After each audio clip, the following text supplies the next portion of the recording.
Audio leaks के हवाले से जो जुडिशल कमीशन है, काजी फाइज ईसा साहब की सरबराही में ये 3 रुकनी जुडिशल कमीशन है। इस हवाले से कुछ सवालात जो हैं वो उठना शुरू हो गए हैं। कौन कौन से TORs उसमें हैं और कौन से शामिल होने चाहिए हैं, इसके ऊपर भी तहफ्फुजात हैं। सबसे पहले तो जी जो सवालात हैं उनमें सवाल नंबर 1 है, क्या ये जो जुडिशल कमीशन बना है इसकी तश्कील कानूनी तरीके से हुई है या ये कहीं गैर कानूनी तो नहीं है। उसके बाद कि क्या कमीशन चीफ जस्टिस की मुशावरत के बिना बनाया जा सकता है, इस पे हम कानूनी रहनुमाई हासिल करेंगे।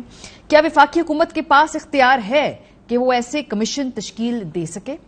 क्या किसी हाजिर सर्विस जज को सुप्रीम जुडिशल काउंसिल के अलावा इंक्वायरी कमीशन में तलब किया जा सकता है या नहीं।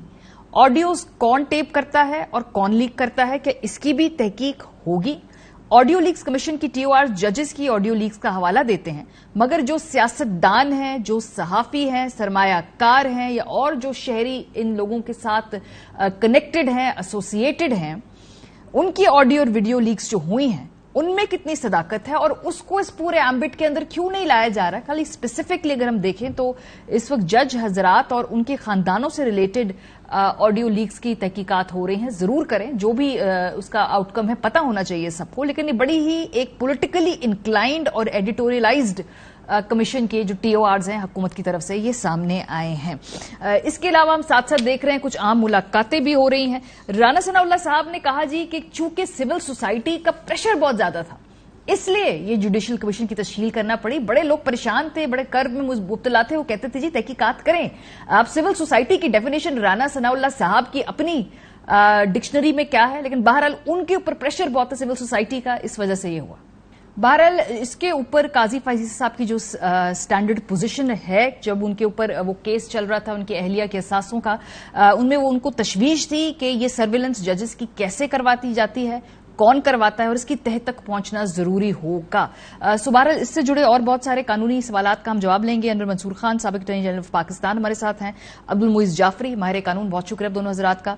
अनवर साहब, सबसे पहले तो सवाल ये टेक्निकली ये बताइए कि क्या चीफ जस्टिस साहब की मुशावरत के बगैर ये कमीशन बन सकता है, और अगर नहीं बन सकता तो फिर तरीकेकार होता क्या है अगर आपने एक तहकीक करने के लिए एक सिटिंग चीफ जस्टिस के को अपॉइंट करना हो किसी कमीशन के सरबराह के तौर पे।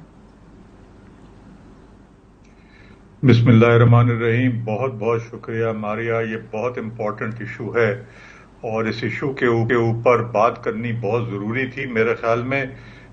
ये जो कमीशन बनता है अंडर द इंक्वायरी और कमीशन एक्ट जो है उसके तहत बनता है, और जाहिर है कि उसके अंदर कोई लिखा नहीं है कि किसको बनाना है या किसको नहीं बनाना है, या किसके थ्रू बनाना है और किसके थ्रू नहीं बनाना है। ये सब चीजें तो उसमें नहीं लिखी हुई हैं। होता क्या है कि जब आप इंस्टीट्यूशन, जिसमें एक इंस्टीट्यूशन के अंदर किसी शख्स को अपॉइंट करते हैं, तो सुप्रीम कोर्ट का इंस्टीट्यूशन जो है वो रन करता है थ्रू दी चीफ जस्टिस।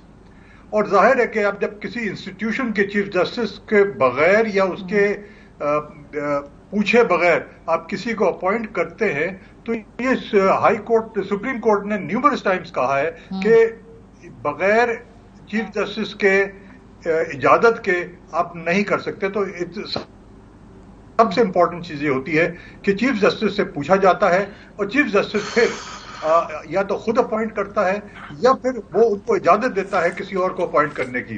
तो मगर it to go through the chief justice because he is the head of the institution. सही। तो ये बिल्कुल एक बड़ा क्लियर है, ये पहली दफा नहीं हुआ है। जब भी कभी सुप्रीम कोर्ट के जजेस को अपॉइंट किया गया है, हमेशा चीफ जस्टिस के थ्रू किया गया है। सही, चीफ जस्टिस साहब के थ्रू किया गया है।